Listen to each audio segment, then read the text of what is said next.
เจริญพรนมัสการพ่อแม่ครูบาอาจารย์เนาะเจริญพรออกตนญาติโยมวันนี้เอาไม้8 ค่ำเดือน6ลาว2000พศ2569นะวันนี้อยู่ที่บ้านพลยางเมืองมหาไซแขวงขมวนนี่ก็เป็นที่พักสงฆ์ทำพระทอกวันนี้ฝนตกนะอากาศดีโอ้ยนะสาธุนะแดดมาหลายเกือบเบิดปีแล้วยังไม่ได้มีฝนตกหาสิตกวันนี้นะการอนุโมทนาสาธุทุ่มสมเย็นนะทั้งสัตว์สาวสิ่งและก็ต้นไม้ต้นตอกนะทั้งมนุษย์และเทวดาก็จะได้เห็นเวียกเห็นงานนะจะได้เริ่มกิจการของไฟของเราเนาะนะนี่ก็เดียวสิพาเข้าไปเบิ่งเนาะที่พักส่ง เปียกมันย้อนนะเพราะว่าฝนตกในย้อนแต่มันตกกลางคืนมันตกกลางเว้นก็เลยวิทยามนอนละนะอันมันตกกลางคืนนี่สิบ่ได้นอนละกลางคืน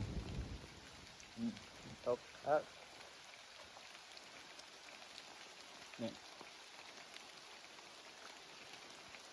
นี่บดจั่วพักจั่วมันมีจั่วมาบดน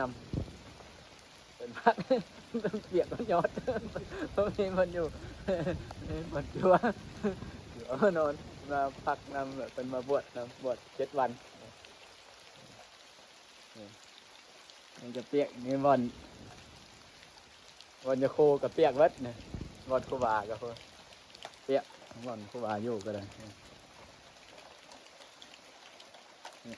แต่ก็ยังนะทำน้อยๆต้องเปียกเวิร์ดในตะกดกระกลางไปได้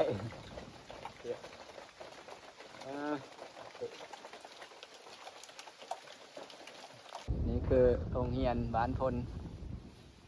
ยางพลแคนนะโรงเรียนมันแต่เป็นโรงเรียนน้อยนะแต่โรงเรียนนี่แหละที่ครูบาเคยเรียนตั้งแต่ยังเป็นเด็กน้อยนะเพราะว่าครูบาก็ได้ความรู้จากโรงเรียนอันนี้แหละนี่ม้างออกมาจากโรงเรียนเก่าคนหลายปีแล้วจน19 ปีแล้วนะนี่ก็มีนักเรียนอยู่บ่หลายเลยออกตนญาติโยมนะนักเรียนก็เจ้า2 3 4 5 คนนะ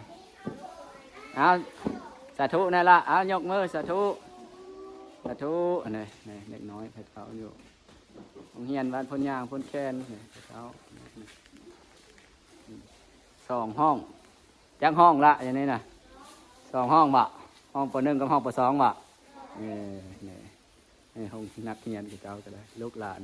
สายต้นก็ได้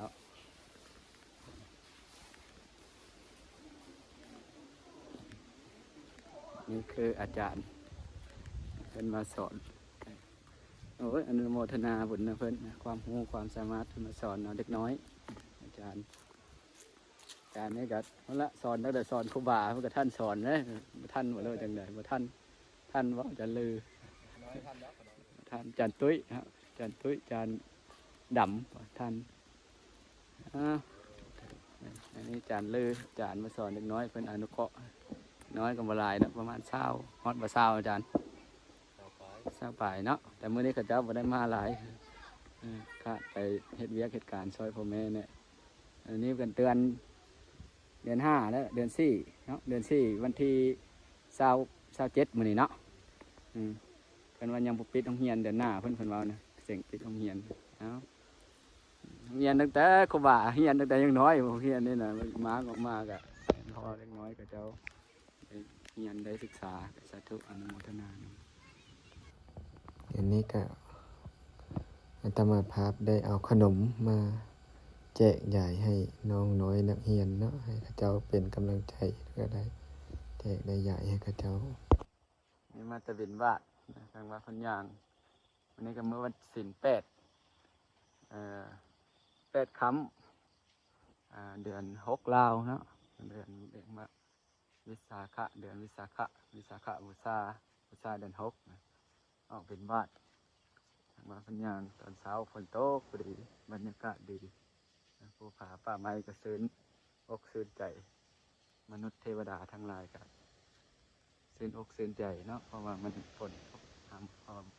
ปีนี้เนี่ยยังบ่ทันได้ตกเลยแล้วก็หาสิตกนี่แหละฝนทางนี้พระเจ้าเอาตกแห้งๆเนี่ยทมวันนี้สาธุโมทนาสาธุ